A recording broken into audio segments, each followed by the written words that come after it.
Welcome to Game Day One, the show. I am Kevin Devaney Jr. It is the bracket day.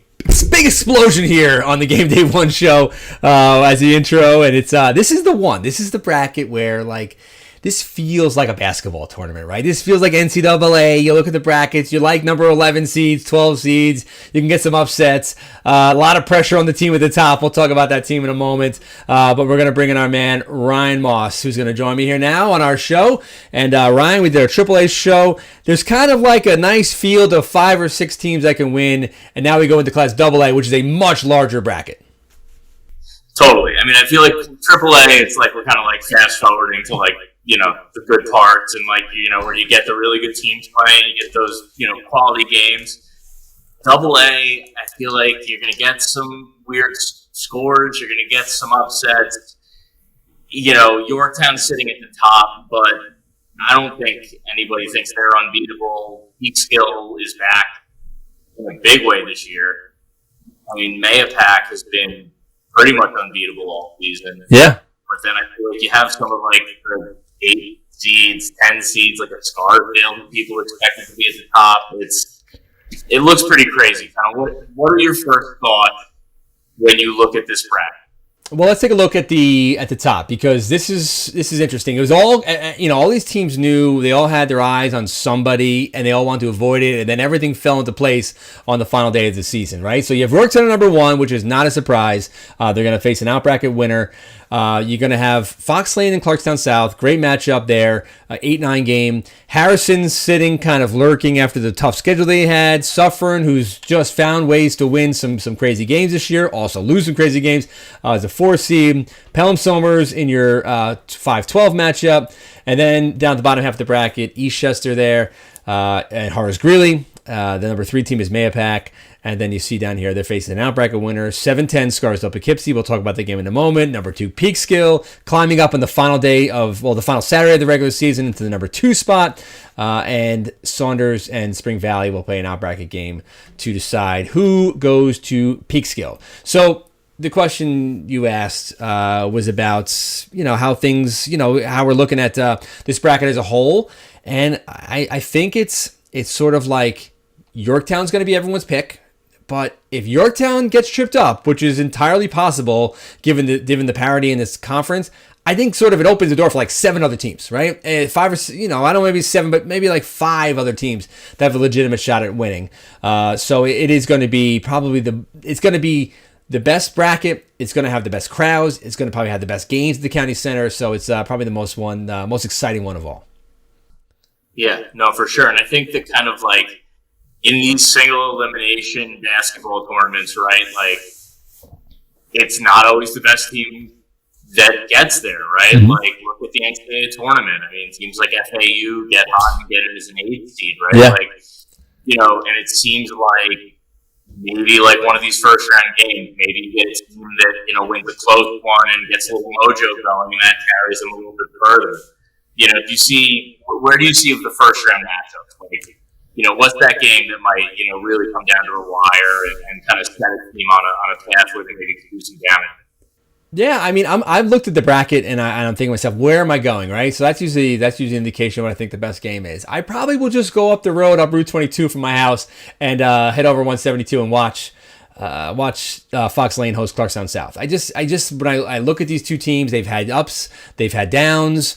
They came in with some expectations, both squads, and Clarkstown South just loses a heartbreaker in the final seconds. Fox Lane loses a heartbreaker in the final seconds in their final home game. So two teams coming off tough losses that are looking to the postseason as sort of like a wipe the slate clean. We're starting over, and this is like the prototypical 8-9 game, right? Two teams that feel like on the right day they can beat anybody. They got to beat each other first for the right to most likely play the number 1 seed Yorktown, which I knowing these two teams, these two coaches, Pat McGinnis at Clarkstown South and Mike Tomasi at Fox Lane, these are guys that if they're going to go out, they want to go out against the number 1 team, so they both have to get there first. To me, that's the best first round game. Let's take a look. My upset pick, if I had to pick one, I mean, obviously the world of Section 1 basketball talks a lot about Scarsdale, right? So Scarsdale's got to go on the road. Scarsdale felt when the season sort of kind of went sideways at one point, they felt, well, it doesn't really matter how we finish. We got to build, we got to play well. Carlos Rodriguez, Jess Sussberg will give us a chance to beat anybody, right? And as much as they have to feel like they are live to make a run in the playoffs, going to Poughkeepsie in the first round is not ideal. No, and it's not. Poughkeepsie's obviously very talented, very good team. They faced a tough schedule this year. They've lost some strange games. Cody Moffitt is one of the top coaches in Section 1. He's going to identify ways that he's going to look at teams that have beaten Scarsdale, and he's going to emulate that. They're going to have the athleticism to match up with Scarsdale, to not let Carlos Rodriguez get out in transition, where he can create and do so many different things. They're going to get out on the shooters. They're going to do a lot of different things defensively against Scarsdale. So, and again, I've seen so many good teams. I always think about this. Sean Kilpatrick's senior year, he lost his final game in Poughkeepsie. This guy went to the NBA. He lost in the quarterfinals at White Plains, and he was a very talented team because going to Poughkeepsie and going to Dutchess County, the long bus ride, difficult gym to be in. It's always a rowdy gym. It's not a great place for Scarsdale to have to go in the first round. I will say, if I had to pick, which we will pick in a moment, I think Scarsdale does win, but it's not going to be easy. For sure. No, I mean, it's not going to be. I don't think any of these first round matchups are going to be, outside of maybe the top 1 or 2 seeds. I mean, I feel like these are all going to be games that are going to be within 10 points and stuff. When you talk about guys like Rodriguez and Tussman at Scarsdale, I feel like you said, good coaches figure out how to neutralize the other team's best weapon, right? And, I feel like in the playoffs, it's always the stories of like the guys that maybe aren't like the top 3 or 4 stars in the section, but the ones who kind of make a name for themselves, kind of come out as X factors during the tournament. Yeah, and that's a great thing. I mean, this is when those guys come alive, right? So there's a couple players that I feel like could be the X factors when you look at the brackets. Somers is a team that's coming in really motivated. They make it to last year's Section 1 championship. They lose to Tappan Zee. Not only did they lose, they lost to the team that went on to win the state championship, and not only did they lose, they scored 15 points. 15 points in the section championship game. So they have a real big chip on their shoulder. And they also have a chip on their shoulder for a couple other reasons. In like postseason awards, without getting too much into it. But to me, big X factor to me is Andrew Violante, right? So Andrew goes out last year in the section semifinals, has a monster game, carries them into the championship game. His performance in the semifinals at the county center was special. He's also a player who's coming off another state championship run. He was an all-state football player for the Tuskers. So he knows how to win. He knows how to play on the big stage. To me, he goes into this playoffs, as we said, with a chip on his shoulder. I love football players. I love multi-sport athletes because I feel like those are the guys when the pressure's on in the playoffs.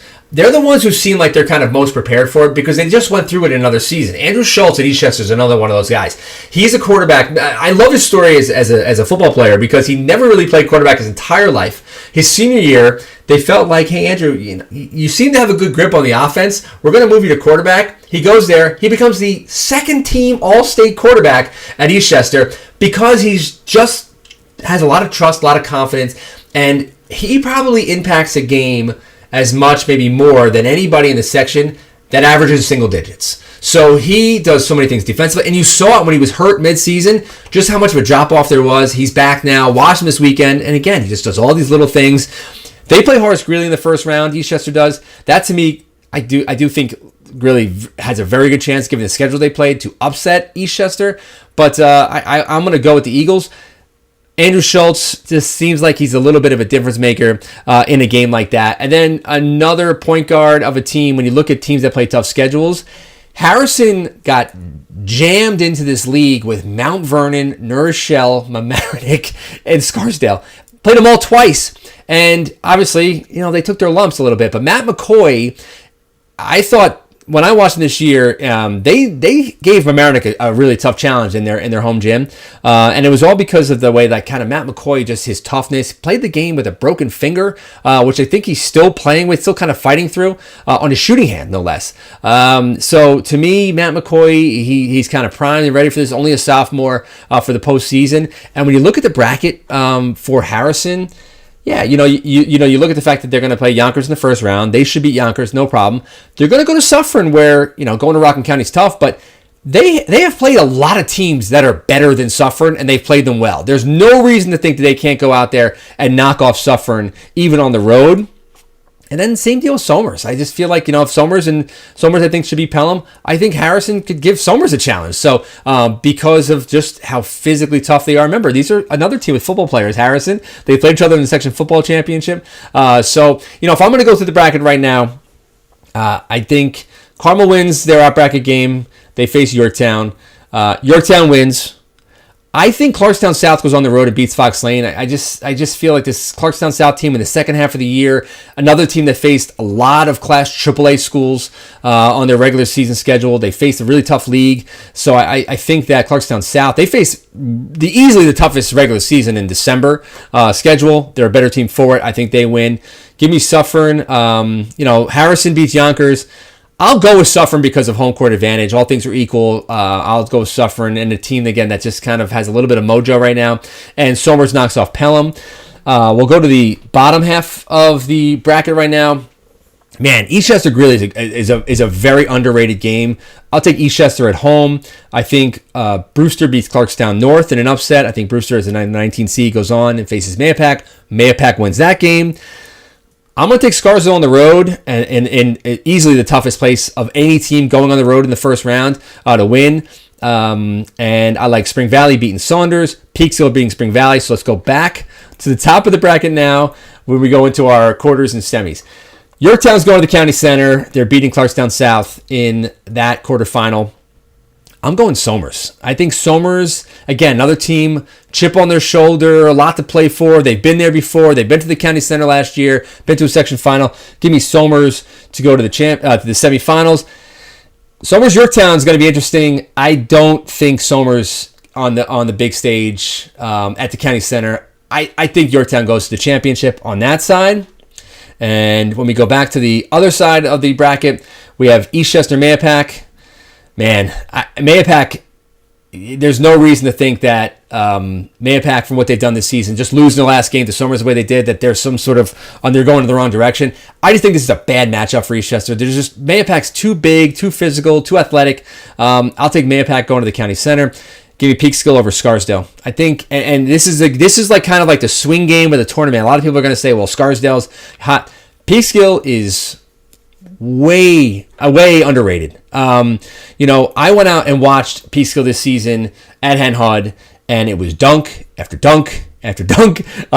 Zeke Jones, another player who didn't make all section, has a chip on his shoulder. Jaden Chavis has an opportunity in the postseason right there to make a Mr. Basketball case. Logan McCormick is probably their front runner right now, but Jaden Chavis, for the numbers he's put up this year, for the way they've turned Peekskill around, to me, Jaden Chavis has a chance to make a run at Mr. Basketball, definitely make himself on the first team. Peekskill is so quick. I don't think until you see them live, the team speed that they have, all 5 players can shoot, all 5 players can run the floor, they have a bench, and Coach Seawright has done a phenomenal job with his team. I actually think he should be the coach of the year in Section 1. I think Coach Termo Seawright has been phenomenal. So I have Peekskill and Mayapack in the semis. Give me Peekskill going to the championship. And when we get to the final in this championship, Peekskill is winning. I think Peekskill is back. Peekskill is going to beat Yorktown for the section championship, and it's going to be the best game of the entire week. It's going to be a week and a half. It's going to be. Ryan, who do you like in the championship? I know we didn't do this. We didn't share stuff ahead of time. This one, I'm lining right up with you. I think Somers. There's just toughness there. I think that, I think they make it to the county center. I think that town shows up big time. Especially when you get these games where it's Yorktown, Somers, Mayapack, right? All these towns playing each other. I feel like you kind of, it's such a cliche. You throw out the record, and kind of like these kids have all grown up together playing every sport against each other. But then the wild card is Peekskill. Yeah. And they come in and they're a totally different type of team than what the other teams are bringing in. And I think that athleticism, it's going to light up the county center. I think, like you said, I think that's that's going to be a really exciting Final Four to watch. It's gonna be a lot of fun. We're gonna be handing out the gold balls. We're handing out MVPs and all of our the plaques and everything. So it's GameDay One MVP award. Yeah. Yes, we are the GameDay One MVP, first time ever. So very excited about that to hand out those plaques. So that's gonna do it for our show, our Class AA show. We could probably go on another like 25 minutes. We probably get to revisit all this when all these upsets happen. Greeley beats East Chester, Mayapack, whatever it is. But this is a lot of fun, Ryan. Thanks so much for joining, and we'll move on later into the wee hours here on Bracket Monday and talk about Class A and the other classes as well. Can't wait for the hoops, man. All right, man. We'll talk soon.